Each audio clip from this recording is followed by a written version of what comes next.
Welcome to the Daily, where we take a few minutes each day to focus on God's Word so that we can find and follow Jesus in every area of our life. Today's devotional comes from Numbers 15 and 16, so let's go. All right, so this reading today is phenomenal but also challenging because as I was reading it, and hopefully I'm not alone in this, but I felt like it really applies to today in this season that we are in, right? So you know what? We're just going to dive headfirst, full on cannonball into Numbers 16 today. Want to give you some backstory, okay? The Levites were the chosen group to pretty much take care of the tabernacle. This was their job, and wow, what a special one to have, right?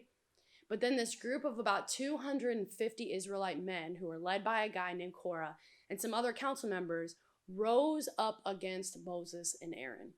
So flip open to verse 3 of chapter 16, and we're going to read it together. It says, "They came as a group to oppose Moses and Aaron and said to them, 'You have gone too far. The whole community is holy, every one of them, and the Lord is with them. Why then do you set yourselves above the Lord's assembly?'" Now, if you don't understand what's going on here, here is the simple version, okay? The Levites are trying to manipulate circumstances to get more power and a higher position for themselves. They are challenging Moses' authority as a leader and, honestly, even Aaron's position as the high priest. God gave them their positions, Moses and Aaron, okay, of leadership. So that means the Levites are ultimately rejecting God and his word about who is to lead God's people.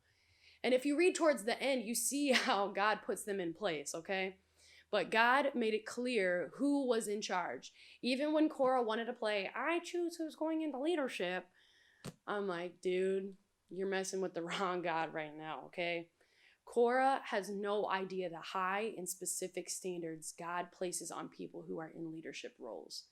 You may think you do, but I promise God is always speaking to those that he has placed in leadership roles in the mountains where nobody sees.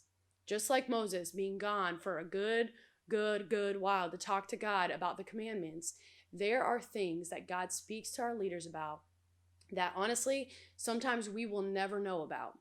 But sometimes we may see the fruit, sometimes we don't. Just depends. But we can choose to have an attitude of Korah that ultimately, if we look at the big picture, went against God.